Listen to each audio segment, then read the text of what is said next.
Salah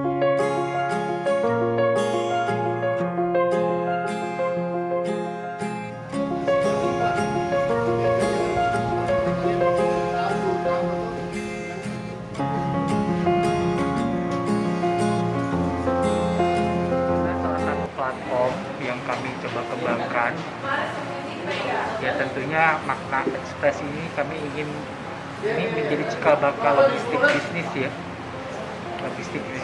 Nah, yang ada saat ini kan fokus pada roda 2, roda 4 yang bermesin. Kita coba hadirkan yang berbeda, tapi ada sepeda kayu, ada motor, dan ada kendaraan roda 4. Yang kedua, ya tentunya dengan tingkat kepadatan, kemacetan, ya sepeda menjadi salah satu alternatif yang menjadi kekuatan kami, yang membedakan kami, kira-kira itu. Dan kami juga bisa melayani bukan hanya satu pesanan, jadi satu driver bisa melayani 3 pesanan kalau memang jaraknya, tempatnya tidak terlalu berjauhan.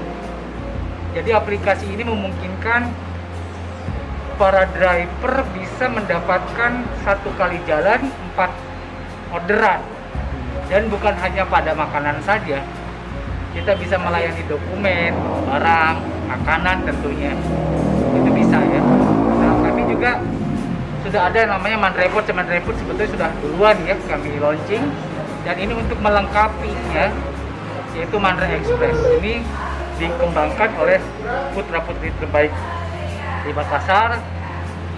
Salah satu tujuannya adalah untuk membantu mendorong pemerintah untuk mengurangi angka pengangguran.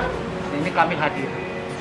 Kami yakin bahwa walaupun kami berhadir di tengah-tengah para raksasa, tentu dengan kekuatan kearifan lokal, Mandre adalah akronim dari makanan dan resep, dan bisa diingkati. Tapi Mandre itu kami kembangkan saat ini adalah Mandre Express untuk melengkapi Mandre Food yang pertama.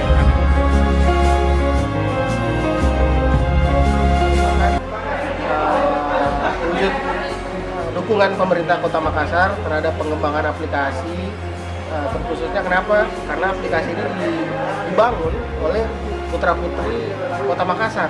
Jadi kekuatan lokal anak Makassar. Jadi pemerintah Kota Makassar sangat mengapresiasi kehadiran Mandre Express di hari ini, di mana beberapa waktu yang lalu Mandrepot juga hadir di Kota Makassar. Ini memberikan tanda bahwa anak-anak Kota Makassar atau pemuda-pemudi Kota Makassar sangat ahli dalam membuat aplikasi.